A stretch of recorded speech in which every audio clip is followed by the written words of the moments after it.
মুসা আলাইহিস সালাতু ওয়াস সালামের জামানা। মুসা নবীর উম্মত বড় পাওয়ারফুল উম্মত। ওই উম্মত বলে, শোনো জগতের মানুষ, মুসা আলাইহিস সালাতু ওয়াস সালামের তাওরাত কিতাব আমি পড়তে লাগলাম। মুসা নবীর জামানার মধ্যে জীবন চালাইতে চালাইতে যখন আমি তাওরাত কিতাব পড়ি, এমন টাইমে আমি তাকায় দেখলাম একটা ইহুদি মানুষ, খ্রিস্টান মানুষ, উনি তাওরাত কিতাবটারে খুললেন। কি কিতাব? তাওরাত কিতাবটারে খুললেন। আমি দেখলাম অল্প কিছুক্ষণ পর্যন্ত উনি তাওরাত কিতাবটা পড়া উনি চোখের পানিগুলা ফালায়া ফালায়া কাঁদতেছে। কি করে? মুসা নবীর উম্মত বলেন, আমি তার চোখের পানিগুলা ফালায়া ফালায়া কান্না করতে দেখলাম।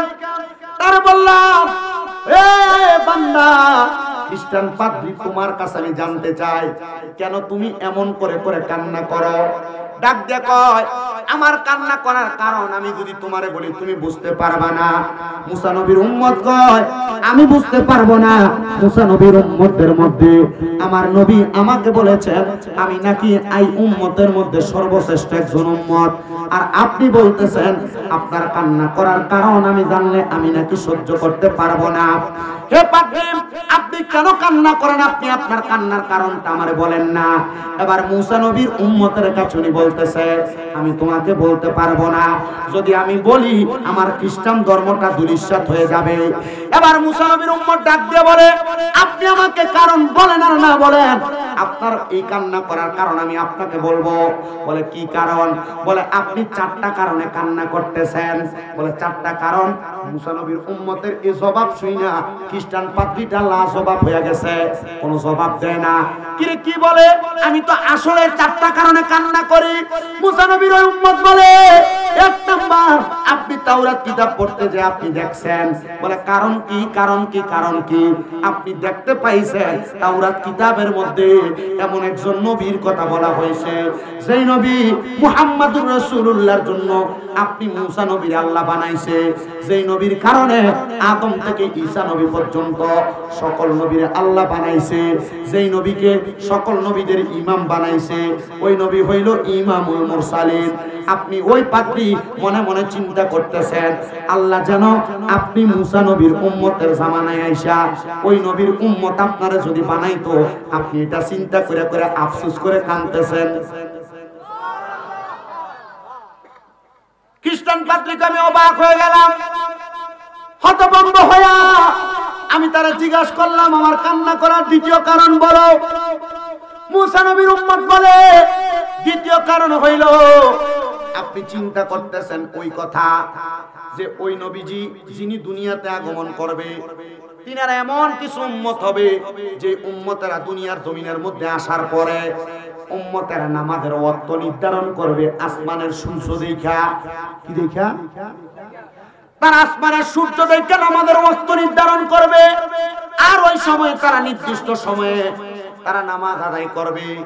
আপনি আফসোস করতেছেন, আপনি যদি তাদের অন্তর্ভুক্ত হইতে পারতেন আপনার জন্য ভালো হইতো। উনি বলেন, সত্যই তো, তোমার 2 নাম্বার কারণ তো সত্য। বলে 3 নাম্বার কারণ, আপনি কান্না করতেছেন, আফসোস করতেছেন, ওই উম্মত এমন ভাবে আল্লাহ তাআলার ইবাদত করবে, ওই উম্মত যখন দুনিয়ার জমিনে খাবার পাবে না, তখন উম্মতেরা পেরেশান হয়ে আল্লাহ তাআলার কুদরতি কদমে সেজদা দিবে। ওই উম্মত যখন অভাব অনটনের মধ্যে পড়ে যাবে, তখন উম্মতরা আল্লাহ তাআলার কুদরতি কদমের মধ্যে সেজদা দিবে। ওই উম্মত যখন কোনো বিপদে পড়ে যাবে, তখন উম্মতরা আল্লাহ তাআলার কুদরতি কদমে সেজদা দিবে। মানে বান্দা দুনিয়ার জমিনের মধ্যে যা কিছু করুক আর না করুক, বান্দা আল্লাহ তাআলার কাছে শুধু সেজদা দিয়া দিয়া চাইবে। এবার ওই পাদ্রীরে মুসা নবীর উম্মত ডাক দিয়া বলতেছে, তুমি কান্না করতেছো, আল্লাহ যদি তোমার ওই উম্মতের অন্তর্ভুক্ত বানাইতো। পাদ্রী বলে, তোমার 3টা জবাবই সঠিক। 4 নাম্বার জবাব, তুমি আমার কাছে বলো আল্লাহ তাআলা তোমার কেন দুনিয়ার জমিন রে আয়ো আয়ো ভাই, স্পিকারের আওয়াজে কোন রকম বোঝেন কিনা? মানে একটু করা হয় না, কি বোঝা যায় না? এখন আর দরকার নেই।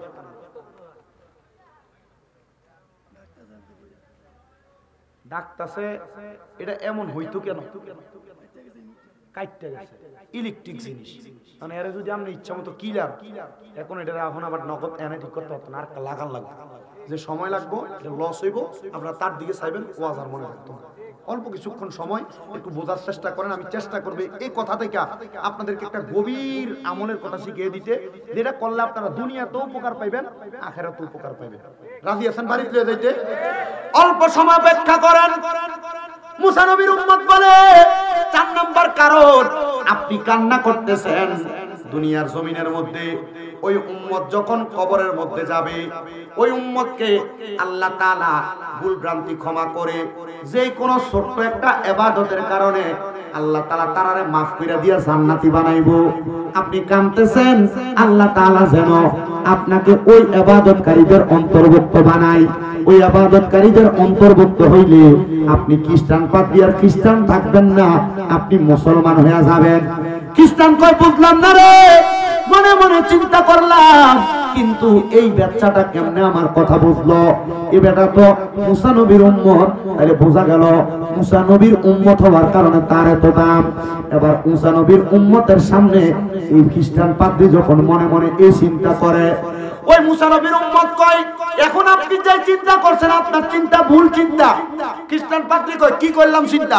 বলে আপনি চিন্তা করছেন মুসা নবীর উম্মতের যদি এত ক্ষমতা হয়, মুসা নবীর উম্মত যদি আমি কথা বলার কারণে আমার মনের খবরগুলা বইলা দেয়, আসলে কি সে বলে না আল্লাহ বলায়? জোরে কর না, আল্লাহ বলায়। বলে আপনি এই কথা বলেছেন, আল্লাহ তাআলা মুসা নবীর উম্মতকে এত ক্ষমতা দিয়েছে।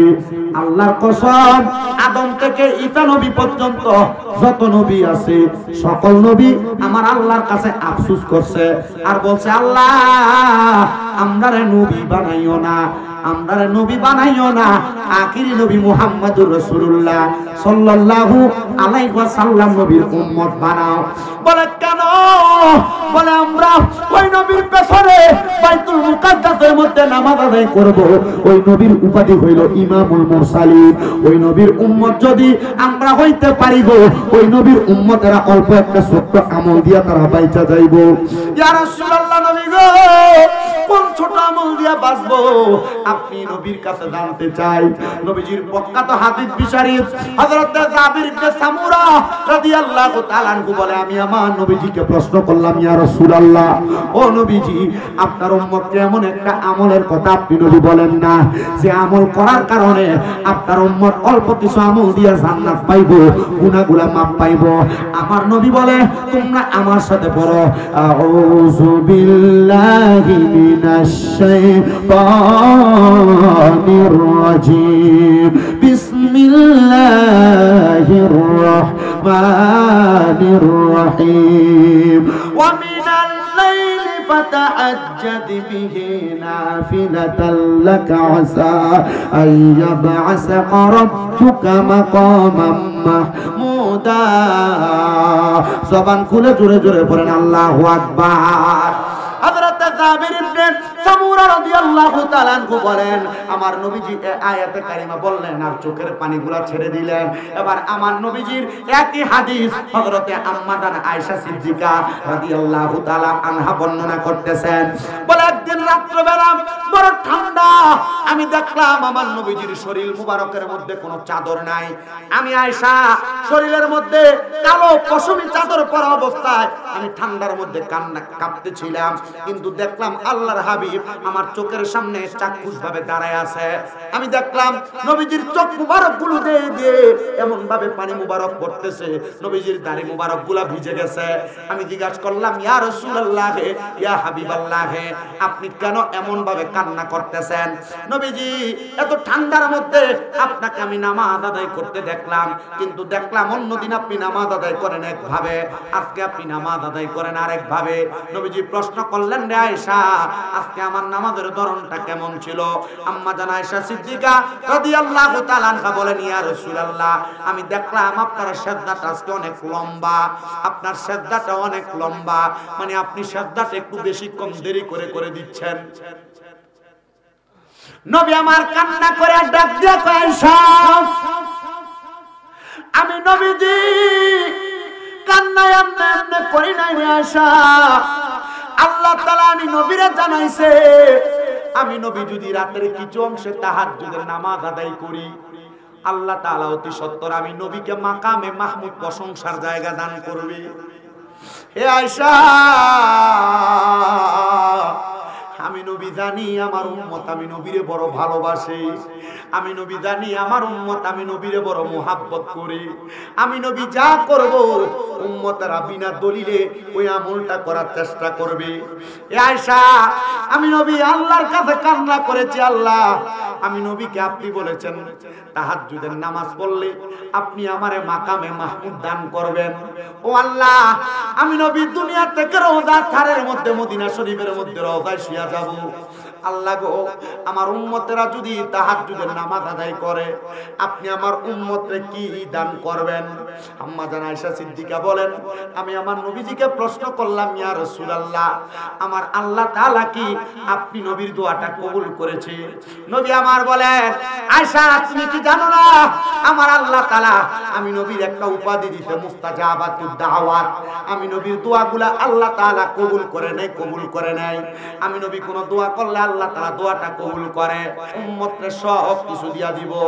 মুসলমান, শামীম দাদা এলেম কালাম নাই, শামীম দাদার সিনার মধ্যে বেশি এলেম নাই। কুমিল্লা আলিয়া মাদ্রাসার মধ্যে মাত্র কামেল প্রথম বর্ষে, কুমিল্লা ইউনিভার্সিটিতে মাত্র বাংলার মধ্যে অনার্স ফাইনাল ইয়ারের মধ্যে। তবে আমি আমার এলেমের যুগ দিয়ে কথা বলি না। আমার একজন উস্তাদ অভাবের সংসার থাকার কারণে আমারে বলছে, বাবা 5 ওয়াক্ত নামাজের পাশাপাশি শুধু আল্লাহ তাআলার ইবাদত করবা, সালাতুত তাহাজ্জুদের নামাজটা পড়বা, দেখবা আমার আল্লাহ তাআলা তোমার ভাগ্য পরিবর্তন করে দিছে। আপনাদের দোয়ার বরকতে এই গুনাহগারের কুমিল্লা শহরে এখন 6টা মাদ্রাসা চলতেছে। আমি জানি আমার এলেমের যুগ দিয়া না, এগুলো আল্লাহ তাআলার ইবাদতের বরকতের দয়ার কারণে। মুসলমান অনেকে আছেন আপনারা বিদেশে যাইতে পারেন না। ও মুসলমান, আপনারা অনেকে আছে ব্যবসা করেন বরকত হয় না। পর্দার অন্তরালের মধ্যে আমার অনেক মা বোনেরা আছেন, আমার মা বোনেরা পর্দার অন্তরালে চিন্তা করতেছেন আপনাদের গর্ভে সন্তান হয় না। আমি বলবো বিদেশ যাইতে পারেন না, 5 ওয়াক্ত নামাজের পাশাপাশি সালাতুত তাহাজ্জুদের নামাজটা আপনারা মনোযোগ দিয়ে পড়ার চেষ্টা করবেন। নবীজি তিরমিজি শরীফের একটা হাদিস শরীফ আমি বললাম, নবী আমার বলছে আমার উম্মতের যদি কষ্ট না হইতো উম্মতের সালাতুত তাহাজ্জুদের নামাজটা ফরজ করে দিতাম। উম্মত কেন জানো? উম্মত বিদেশ যাইতে পারো না, তাহাজ্জুদের নামাজ পড়া কান্নাকাটি করলে আল্লাহ তাআলা তোমার বিদেশের টিকেটটারে কনফার্ম করায় দিব তোমার গায়েবী পরীক্ষা, গায়েবী মদদের মাধ্যমে, গায়েবী সাহায্যের মাধ্যমে। বান্দা ব্যবসা করে বরকত হয় না, কঠিন রোগ বিমারের মধ্যে ভুগতেছ, আল্লাহ তাআলা তোমার ব্যবসাতে বরকত দিবে, কঠিন রোগ বিমারগুলা শেফা দান করবে সালাতুত তাহাজ্জুদের নামাজের বরকতে। এ বান্দা, তোমার স্ত্রীর গর্ভের মধ্যে সন্তান হয় না, মেয়ের গর্ভের মধ্যে সন্তান হয় না, ছেলের বউয়ের গর্ভের মধ্যে সন্তান হয় না। আজকে এখান থেকে যাইয়া দক্ষিণ শীতলাইয়ের মা বোনদের কাছে বলবা, গর্ভে যদি সন্তান না হয়, কঠিন রোগ যদি বালা না হয়, আল্লাহর কাছে তাহাজ্জুদের নামাজ পড়া কান্দ। খোদার কসম, আমার চোখের দেখা এই তাহাজ্জুদের নামাজের বরকতে আল্লাহ তাআলা অনেক অসাধু বান্দার জীবন পরিবর্তন করে দিয়েছে। মুসলমান ইমানদার, আপনাদের কদমে হাত দিয়ে বলি, উম্মতে মুহাম্মদীর এত দাম, এত সম্মান, এত মর্যাদা, ছোট্ট একটা আমলের কারণে পূর্বের জীবনের সব গুনাহ মাফ করে দেয়। ছোট্ট একটা আমলের কারণে পূর্বের জীবনের গুনাহগুলোকে আল্লাহ তাআলা সওয়াবে রূপান্তরিত করে দেয়। এখানে অনেক বয়স্ক বাবারা আছেন, রাত্রবেলা ভালো করে ঘুমাইতে পারেন না, হঠাৎ করে রাত্র 2:30, 3টা, 4টার দিকে ঘুম ভাঙা দেয়, আর চোখ লাগে না। আপনারা একা একা ঘরের মধ্যে শুইয়া না থাইকা কষ্ট কইরা ওযু বানাইয়া তাহাজ্জুদের নামাজের মুসল্লার মধ্যে একটু বইসা যাবেন। 2 করে 4 রাকাত, 3 4 12 রাকাত তাহাজ্জুদ নামাজ পড়া সুবহানাল্লাহ ওয়ালহামদুলিল্লাহি ওয়ালা ইলাহা ইল্লাল্লাহ ওয়াল্লাহু আকবার লা শারীকা লাহু লাহুল মুলকু ওয়া লাহুল হামদু ইউহয়ী ওয়া ইউমীতু ওয়া হুয়া আলা কুল্লি শাইইন কাদির। এই দোয়াটা পাঠ কইরা আল্লাহ তাআলার কাছে সিজদার মধ্যে যাইয়া অন্তরের যত কষ্ট আছে আপনি প্রকাশ করবেন। আল্লাহ জীবনে অনেক গুনাহ করছি, মাফ করো, দেখবেন মাফ পেয়ে গেছেন। যুবক বারা, পড়ালেখা করেন, অসুবিধা নাই, আপনি অ্যান্ড্রয়েড মোবাইল চালানো অসুবিধা নাই। যুবক ভাইরা, আপনি আপনার জীবনটাকে আপনি কিভাবে কাটাচ্ছেন আমি জানি না, পারলে দে যুবক তোর পাও আমার সামনে দে, আমি আমার জিহ্বা দিয়ে তোর পাও আমি পরিষ্কার করে দেব। তবু চিন্তা কইরা অন্তরের মধ্যে এরাটা করো, যদি তোমার বাকি জীবন জীবনটারে সুন্দর এবং সফলভাবে কাটায়া দিতে চাও, বাকি জীবনটাকে আল্লাহ তাআলার কাছে ভালোভাবে প্রদর্শন করাইতে চাও, তাহলে এখন থেকে রাত্রবেলা মোবাইলটা টিপতে টিপতে ফজরের আযান দিলে মোবাইল সাথে ঢুকাইয়া তারপরে ঘুমাইতে যাও না রে যুবক। না, আল্লাহ তাআলার ইবাদত পাঁচ ওয়াক্ত নামাজের পাশাপাশি সালাতুত তাহাজ্জুদের নামাজটা মনোযোগ দিয়ে পড়বা, দেখবা তুমি অল্প টাকার মালিকও হইতে পারো। আল্লাহ তাআলা তোমার জীবনের চাকাটা ঘুরিয়ে দিয়েছে। পর্দার অন্তরালের মা বোনেরা, আপনার সংসারের মধ্যে অশান্তি থাকতে পারে, আপনাদের কাছে আবদার হইল স্বামীর ইনকাম নাই, ইনকামের মধ্যে বরকত নাই, রূপবালা মুসিবত ছাড়ে না, আল্লাহর কাছে তাহাজ্জুদের নামাজ পইরা পইরা দোয়া করবেন, গো আল্লাহ আপনি আমার জীবনটারে পরিবর্তন করে দেয়। আমার আল্লাহ তাআলা এমন ভাবে জীবন পরিবর্তন করে দিবে, বান্দা চিন্তাও করতে পারবা না, চিন্তা করতে পারবা না। আল খাসাইসুল কুবরার প্রথম খণ্ড থেকে আমি একটা কথা আপনাদেরকে স্মরণ করা দেই, নবীর হাদিস থেকে। খাসাইসুল কুবরা শরীফের প্রথম খণ্ডের মধ্যে হযরতে মুনাদ ইবনে আদনান রাদিয়াল্লাহু তাআলা আনহু একটা হাদিস বর্ণনা করে। তিনি বলেন, আমি আখিরি নবী মুহাম্মদুর রাসূলুল্লাহ সাল্লাল্লাহু আলাইহি ওয়াসাল্লামের শেষ সময় আইসা পাইছিলাম। আমি যখন দুনিয়ার জমিনের মধ্যে মুনাদ ইবনে আদনান বেঁচে আছিলাম, হযরতে মুসা নবীর জামানার মধ্যে থাকা অবস্থায় আমি হযরতে মুয়াদ ইবনে আদনান আমি আল্লাহর কাছে কান্না করছি, আল্লাহ আখিরি নবীর আমারে ঘুমের ঘরে একবার দেখায় না, আল্লাহ তাআলা আমারে দেখাইছে। মুয়াদ ইবনে আদনান বলে, আমার দুনিয়ার জমিনে বেঁচে থাকা অবস্থায় মুসা নবীর উম্মতের দুই স্বভাব ছিল। মুসা নবীর উম্মতের মধ্যে এক প্রকার উম্মত মানুষকে কষ্ট দিত, আঘাত করত, মানুষকে মারত। আমি আল্লাহর কাছে দোয়া করছি, আল্লাহ মুসা নবীর উম্মতের এই অত্যাচার আমরা ভালো লাগে না, আল্লাহ তুমি আমার একটু এমন কিছু দাও যেটার মাধ্যমে আমার জীবন পরিবর্তন হবে আর মুসা নবীর উম্মতরা আমি কিছু করতে পারবো। এই তাহাজ্জুদের নামাজ আল্লাহ তাআলা শুধু আমার নবীর উপর নাযিল করে নাই, নবীর পূর্বে যেই নবীরা ছিলেন, নবীজির পূর্বে যারা যারা দুনিয়ার জমিনের ভিতরে ইবাদতকারী সলিহিন বান্দা ছিলেন, তাদেরকে পর্যন্ত তাহাজ্জুদ নামাজের আদেশ করছেন। মুয়াদ ইবনে আদনানের কাছে হঠাৎ ঘুমের ঘরে স্বপ্নে একজন বুজুর্গ ব্যক্তি খবর দেয়, মুয়াদ ইবনে আদনান তাহাজ্জুদ পড়ো, ফজরের আগে, সুবহ সাদিকের আগে। মুয়াদ ইবনে আদনান বলে, মুসা নবীর উম্মতের যারা দুষ্ট ছিল এদের সঙ্গে আমি যখন পারলাম না, আল্লাহর কাছে তাহাজ্জুদ করে দোয়া করি, আল্লাহ আপনি আমার এমন শক্তি দান করেন আমি যেন জালেম গুলারে আমার শক্তি দ্বারা নিরসন করতে পারি। আল্লাহ তাআলা মুয়াদ ইবনে আদনানের দোয়া কবুল করছে। মাত্র 5 বছরে মুয়াদ ইবনে আদনানের স্ত্রীর গর্ভ থেকে আল্লাহ তাআলা দুনিয়াতে সন্তান দিয়েছে 40টা, সব ফুলা। মারহাবা কোন না? 5 বছরে কয় সন্তান? 40 সন্তান। আলহামদুলিল্লাহ। জমজ হয় না? জমজ 2টা 3টা 8টা 7টা, এগুলা ওই যে ওই জামানা থেকে আসছে। আসতে দিন মুয়াদ ইবনে আদনান বলে, আমি দোয়া করলাম 5 বছরের মধ্যে আল্লাহ তাআলা আমার 2 স্ত্রীর গর্ভের মধ্যে সন্তান দিয়েছে 40টা।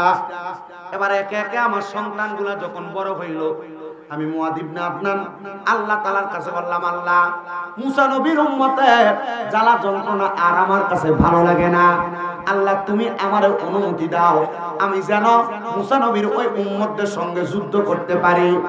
আল্লাহ তাআলা কয়, মুয়াদ ইবনে আদনান তুমি আমার অনুমতি পাইয়া মুসা নবীর ওই অত্যাচারী উম্মতদেরকে তুমি ধ্বংস করো। 40 সন্তান লইয়া ওই মুয়াদ ইবনে আদনান মুসা নবীর উম্মতদেরকে ধ্বংস করলেন। এবার যারা ভালো উম্মত তারা এবার মুসা নবীর কাছে বিচার নিয়ে গেছে, হে নবী আপনার কাছে আমাদের বিচার হইল, আমাদের ভাই যারা তাদেরকে মেরে ফেলছে, ওই মুয়াদ ইবনে আদনানের সঙ্গে আমরা যুদ্ধ করতে চাই। মুসা নবী কয়, মারছে যে তো চলো যুদ্ধ করি। মুসা নবী গরম নবী তো, মুসা নবীর আজরাইল ডরাইতো। কারা ডরাইতো? আজরাইল ডরাইতো। এগুলো আপনারা জানেন পুরান খবর। থাপ্পড় দিয়ে কি ফালাই দিছিল, মাগো কি ডেঞ্জারাস ছিল, চোখ ফালাই দিছে। আর আজরাইল, আপনি যদি পাক্কা মুমিন হন, আপনার রূহ নেওয়ার আগে আজরাইল আল্লাহর অনুমতি নেবে। আপনি মনে করেন আজরাইল, মুমিন আজরাইলকে ডরায় না। যারা মুমিন, কথা কয় না, যারা মুমিন আজরাইলকে ডরায় না, কারণ মুমিন ইন্তেকাল করার আগে আজরাইল আসে না, 2টা ফেরেশতা আসে। কথা শেষ করে আপনাদেরকে নিয়ে মুয়াদ ইবনে আদনান রাদিয়াল্লাহু উনি যখন ওনার সন্তানদেরকে নিয়ে ওনার ঘরের সামনে বসা, বকরি জবাই করে বকরির গোশত দ্বারা মুসা নবীর বদ উম্মতদেরকে মাইরা কত মজা করে খাইতেছে। মুসা নবী কয় আমার উম্মত মারছে আর তোমরা বিছালে আইছো, তাড়াতাড়ি চলো। আদা পথে মুসা নবীর সামনে আল্লাহ তাআলা ফেরেশতা পাঠিয়ে দিয়েছে, মুসা ও মুসা, মুআদ ইবনে আদনানের সন্তানদের সাথে যুদ্ধ করো না, সাবধান। মুসা নবী কয় আল্লাহ আমি একজন নবী, আপনি আমারে বলতেছেন আমি যুদ্ধ করতাম না, আমার উম্মত মাইরা শেষ করে লইছি। আল্লাহ তাআলা কয় ও মুসা নবী, মুআদ ইবনে আদনানের যে 40টা সন্তান দেখো, এই 40টা সন্তান থেকে আমি আল্লাহ তাআলা আখির জামানার পয়গম্বর মুহাম্মাদুর রাসূলুল্লাহ সাল্লাল্লাহু আলাইহি ওয়াসাল্লাম নবীরে এই বংশ থেকে দুনিয়াতে পাঠাইবো। এই বংশের মানুষ মানুষের প্রতি অত্যাচার করে না, অনাচার করে না, মানুষের প্রতি জুলুম করে না। আর যদি মনে করো জুলুম করে, অত্যাচার অনাচার করে, তাহলে মনে করবা এরা অত্যাচার অনাচার জুলুম করে না, এরা ওই নবীর বংশধর না। আর যাদেরকে মারছে এরা মানুষকে অত্যাচার করতে বিদায় সত্য প্রতিষ্ঠা করার জন্য মুআদ ইবনে আদনানের সন্তান তুমি মুসা নবীর উম্মতরে মারছে। এজন্য মনে রাখবেন, যারা নবীর উম্মত দাবি কইরা মারামারি কাটাকাটি দ্বন্দ্ব করে, যারা নবীর উম্মত দাবি কইরা সমাজে বিশৃঙ্খলা তৈরি করে, নবী আমার কয় শোনো, এরা যদিও আমি নবীর উম্মত দাবি করে, এরা আমার দলভুক্ত নয়। কাল হাসরের ময়দানে আমি নবী তাদের দিকে তাকায়াও দেখতাম না। আল্লাহ তাআলা কোরআনুল কারীমে বলেন, ওয়ালা তাকুনু কাল্লাযীনা নাসুল্লাহা ফাআনসাহুম আনফুসাহুম উলাইকা হুমুল ফাসিকুন। আল্লাহ কয় বান্দা তোমরা তাদের মতো হয়ো না যারা দুনিয়ার জমিনের মধ্যে আমি আল্লাহ তাদের নিজের কথা তাদেরকে ভুলে রাখছে, কারণ এরা ফাসিক। ও মুসলমান, আল্লাহ আপনারা এমন ভাবে দুনিয়ার মায়া মগ্নতার মধ্যে ভুলে রাখছেন, আপনি নামাজ পড়তে ভালো লাগে না, ইবাদত করতে ভালো লাগে না, আপনি দুনিয়াতে গুনার কাজ করতে পরোয়া করেন না। ও ভাইরা, আপনাদের কাছে আমি শেষ বেলা একটা আবদার করে দিয়া যায়, যদি আপনি এমন হন আপনি আপনার অন্তরটাকে পরিবর্তন করেন, সবাই আল্লাহর কাছে দোয়া করেন, আমার সাথে পড়েন ইয়া, পড়েন ইয়া মুকাল্লিবাল কুলুব সাব্বিত কলবি আলা দীনিকা। হে অন্তরের পরিবর্তনকারী, আমাদের অন্তরটাকে দ্বীনের উপর পরিবর্তন করে দেন। যদি অন্তর দ্বীনের উপর পরিবর্তন হয়, তাহলে আপনি ওই মানুষের মতো হইবেন না যারা ফাসিক, যারা মুশরিক, যারা বেঈমান, ওই মানুষের মতো আপনি হইবেন না। এজন্য সবার কাছে আমি আবদার জানাই, আল্লাহ তাআলার ইবাদত এমন মনোযোগ দিয়ে করবেন যেন ইবাদতের মধ্যে মগ্নতা বেশি থাকে, খুশু এবং খুজু আল্লাহর ভয় বেশি থাকে, ইবাদতের মধ্যে মুহাব্বত বেশি থাকে। আর এমন মুহাব্বত অন্তরের মধ্যে ধারণ করবেন যে মুহাব্বতের কারণে আমার রাসূল সাল্লাল্লাহু আলাইহি ওয়াসাল্লাম খুশি হইয়া আপনাকে দুনিয়াতেই কবরের মধ্যে যখন রাখা হবে, কবর থেকে হাসর মিজান ফুলসিরাত থেকে জান্নাত পর্যন্ত চলার পথ যেন সহজ করে দেয়। ইয়া রাসূলুল্লাহ, কাদের জন্য সহজ আপনার কাছে জানতে চাই। নবী আল্লাহর কোরআন থেকে বলে, এক নাম্বার যারা আল্লাহ তাআলার ইবাদতে মনোযোগী, দুই নাম্বার যারা শিরিক করে না, তিন নাম্বার ওয়াবিল ওয়ালিদাইনি ইহসানা, যারা আম্মা আব্বার প্রতি ইহসান করে, তারা আমার আল্লাহ তাআলার অসংখ্য নিয়ামত ভক্ষণ করবে, অসংখ্য নিয়ামত হাসিল করবে। কিন্তু আজকে সমাজে অনেক সন্তান দেখা যায় ভাইয়ে ভাইয়ে ঝগড়া করে আম্মা আব্বারে জুদা করে দিছে, ভাইয়ে ভাইয়ে ঝগড়া করে আম্মা আব্বারে খানা দেয় না, বউয়ের কথা শুই না আম্মা আব্বারে জুদা করে দিছে। মা বাপ সকাল বেলা এক ভাইয়ের ঘরে খায়, দুপুর বেলা এক ভাইয়ের ঘরে খায়, রাত্র বেলা আরেক ভাইয়ের ঘরে খায়। কিরে সন্তান, শেষ বেলায় তোমার কাছে আবদার জানাই, যদি কেউ এমন কাজ করে থাকো, আল্লাহর রাস্তায় এখান থেকে বাড়িতে যাইয়া মা বাবার পা ধরে মাপ চাইবা। কারণ তোমার ঘরে যেই দিন তোমার মায়ের খানা পড়ে, ওই সময় তোমার ঘরে ভালো খানা রান্না হয় না, পরবর্তী দিন তোমার ঘরে ভালো খানা রান্না হয়। আব্বা আম্মার বয়স যখন বাড়ি হয়ে যায়, জিহ্বার স্বাদ নষ্ট হয়ে যায়, আব্বা আম্মার মন চায় এক সময় একটা খাবার খাইতে, কিন্তু মা বাপ ভয়ে তোমার বলে না, কারণ মা বাপ চিন্তা করে সন্তান কষ্ট করে কামাই করে, তারে আমি আবার কেমনে আরেকটা খাবারের কথা বলি? না না না, এমন কর্মকাণ্ড করবা না। আজকে বাড়িতে যাইয়া আম্মা আব্বার কাছে বলবা, মা মাফ করে দেন, জুদা করে দিয়েছি, অন্যায় করে দিয়েছি, আজকে থেকে আর আলাদা খাওয়া লাগবে না। আপনারা এক ঘরে বসবেন, আমরা 3, 4, 5 ভাইও যদি হয় 5 ঘরের 5 রকমের তরকারি আপনাদের সামনে আসবে, আপনারা যেইটা দিয়া মন চায় এইটা দিয়া খাবার খাইবেন। এটা করলে আপনার দাম কমবে না, সম্মান কমবে না। তবে একটা কথা মনে রাখবেন, আমি শামীম দাদা না, আপনাদের ব্রাহ্মণপাড়া থানার সবচাইতে বড় আলেম দিয়া আপনি ওয়াজ মাহফিল করাইবেন, কিন্তু মা বাপরে জুদা করে দিয়া কষ্ট দিয়া খানা দিবেন না, আম্মা আব্বারে বাঙ্গা করে রাখবেন। আল্লাহর কসম মনে রাখবেন যুবক ভাইয়েরা, এই ওয়াজ দিয়া কোনো লাভ হবে না, ওয়াজ দিয়া কোনো লাভ হবে না। ওয়াদা করবেন আজকের মাহফিলটা কবুল হবে কি হবে না, এটার গ্যারান্টি কেউ দিতে পারবে না।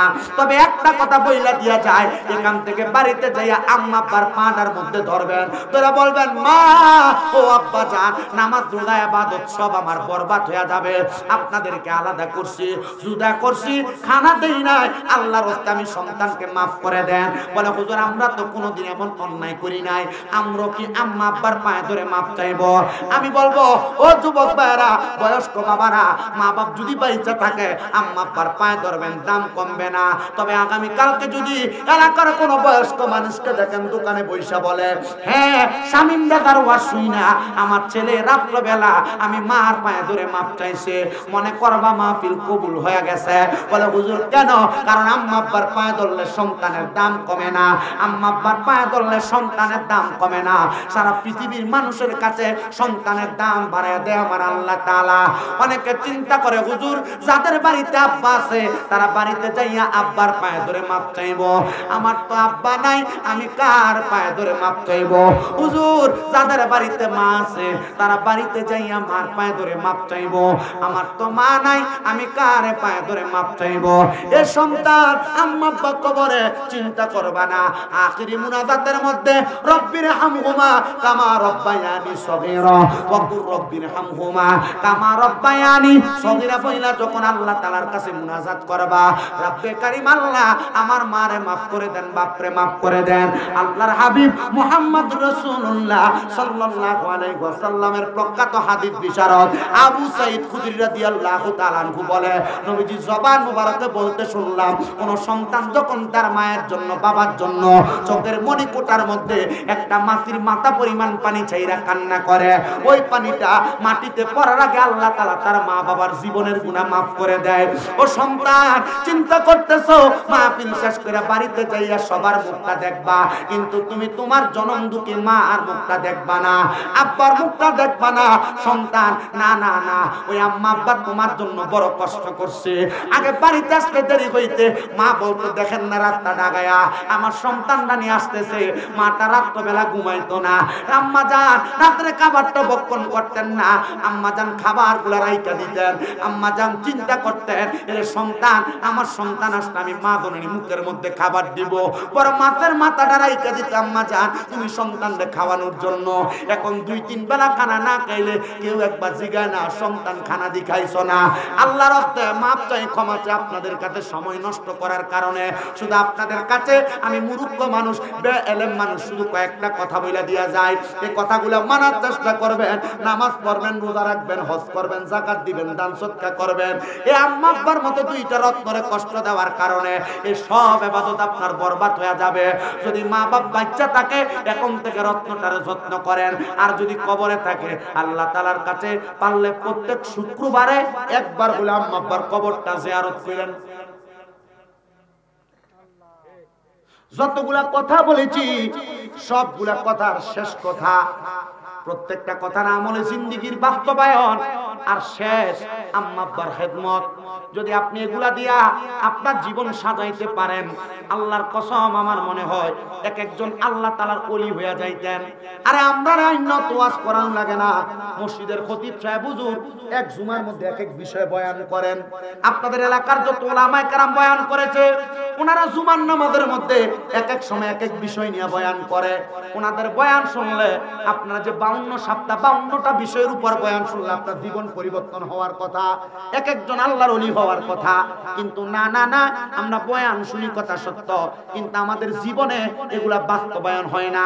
আপনাদের কাছে বলবো, বয়ানগুলা বাস্তবে আপনারা রূপ দেওয়ার চেষ্টা করবেন, আমলে জিন্দেগিতে বাস্তবায়ন করার চেষ্টা করবেন। আর আম্মা আব্বার খেদমতটার প্রতি একটু লক্ষ্য রাখবেন, কারণ এরা এমন জিনিস, এদেরকে কষ্ট দেওয়ার কারণে আল্লাহ তাআলা আপনার দুনিয়া আখিরাত বরবাদ করে দিবে। আল্লাহ তাআলা আমাদেরকে এই দুনিয়া এবং আখিরাত সমৃদ্ধময় করার জন্য আম্মা আব্বার খেদমত, হারাম খাবার ত্যাগ কইরা হালাল পথে চইলা, অহংকার ত্যাগ কইরা ভালোভাবে চলাফেরা কইরা আল্লাহ তাআলার ইবাদত বেশি বেশি করার তৌফিক দান করুন। জোরে পড়েন আমিন।